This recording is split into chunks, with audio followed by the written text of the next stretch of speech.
Kailash cooking এর lunch থালিতে হয়েছে আজকের স্পেশাল দই মাছের ঝাল। আজ বানাচ্ছি কাতলা মাছের পেটির ঝাল।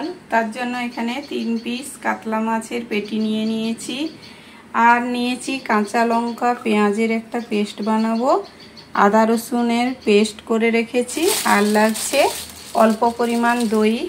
দই কাতলা নয়, দই কাতলার মতো একদম সিম্পল ভাবে, যাতে এত রিচ না হয়, হালকা পাতলা করে দই পেটির ঝাল বা কাতলা পেটির ঝাল গ্রামের। প্রথমে লবণ হলুদ মাখিয়ে নেব মাছটাতে।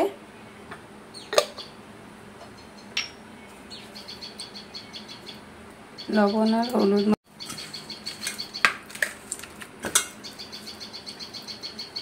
একটু বড় সাইজের মাছ দিয়ে বানাচ্ছি যাতে খেতে ভালো হয়। আমি সরষের তেলে রান্নাটা করব, তাই সরষের তেল। আমি মাছ ভাজার তেলের মধ্যেই মাছটা রান্নাটা করব, তার জন্য তেলটা একটু বেশি পরিমাণ দিয়ে দিয়েছি। মাছ ভাজার তেলেই মাছটা রান্না করব, তার জন্য তেল দিয়ে একটু বেশি তেল দিয়েছি। মাছটাও ভাজতে সুবিধা হবে। আর ওইটা ভালো করে ভেজে নিয়েছি, এখন মাছটা উঠিয়ে রাখছি।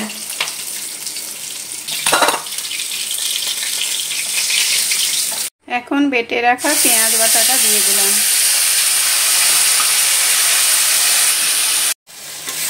পেঁয়াজটাকে ভালো করে এখন ভেজে নেব।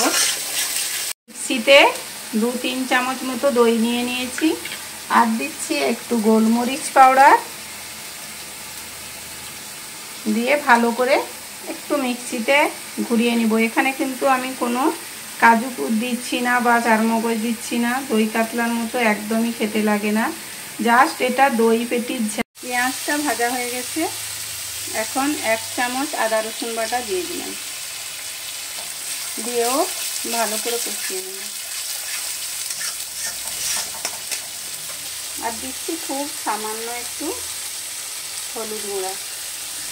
এখানে কিন্তু আমি কোনো লঙ্কার গুঁড়া ব্যবহার করছি না, কাঁচা লঙ্কা গোলমরিচ দিয়ে দইয়ের ঝাল। মশলা থেকে যখন এরকম তেলটা ছেড়ে আসবে, তখন ফেটিয়ে রাখা দই আর গোলমরিচ দিয়ে যে দইটা ফেটিয়ে দিয়েছিলাম ওইটা দিয়ে দিলাম। এখন আবারও ভালো করে হালকা হাতে কষিয়ে নেব। খেতে একদম দই কাতলার থেকে আলাদা রকম হয়। অবশ্যই বাড়িতে এটা ট্রাই করতে পারেন। আর আমাদের গ্রামের এরকম দইয়ের রেসিপি সব সময় গ্রামের দিকে আগে কাজু পাওয়া যেত না। আমার মা এরকম দই দিয়ে, ঘরে পাতা দই দিয়ে বানাতেন। দইয়ের মধ্যে সমস্ত কিছু পেঁয়াজ, আদা, রসুন সব দিয়ে একটা মিক্সড পেস্ট বানিয়ে বাড়িতে দই মশলা তৈরি করতেন। আমি একটু দই মশলাগুলো আলাদা করে দিলাম, না হলে প্রসেস একদম। এখন পরিমাণ মতো লবণটাও দিয়ে দিলাম, আর দিচ্ছি দইয়ের একটু টক ভাব কাটানোর জন্য চিনি দিয়ে আবারও মশলাটা তেল ছাড়া পর্যন্ত ওয়েট করব। এবং এই মশলা কষানোটা পুরো লো আঁচে করতে হবে। তাই আমি দইটাকে একদম দুধের মতো করে নিয়েছি মিক্সিতে। যতই আপনি হাতে ফেটান ওইরকম হয়ে যায়, নাহলে মিক্সিতে একবার ঘুরিয়ে নিলেই হয়ে যায়। এখন কষানো হয়ে গেছে, পরিমাণ মতো একটু জল দিয়ে দিলাম গ্রেভি বানানোর জন্য। দেখুন ফুটে উঠেছে, এখন ভেজে রাখা মাছটা দিয়ে দিতে হবে।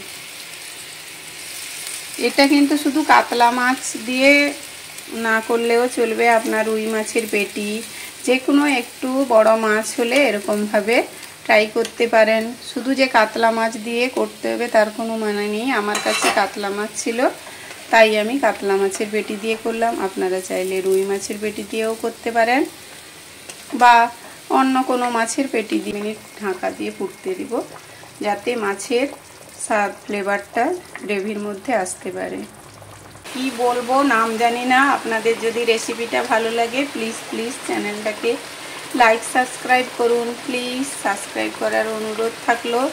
এখন ঝালটা আমি নামিয়ে রাখবো, কারণ ভাতে খাবো, গ্রেভিটা এর থেকে বেশি গাঢ় করব না। এটা একটু টক ঝাল মিষ্টি খেতে লাগে, অবশ্যই রেসিপিটা বাড়িতে তৈরি করুন।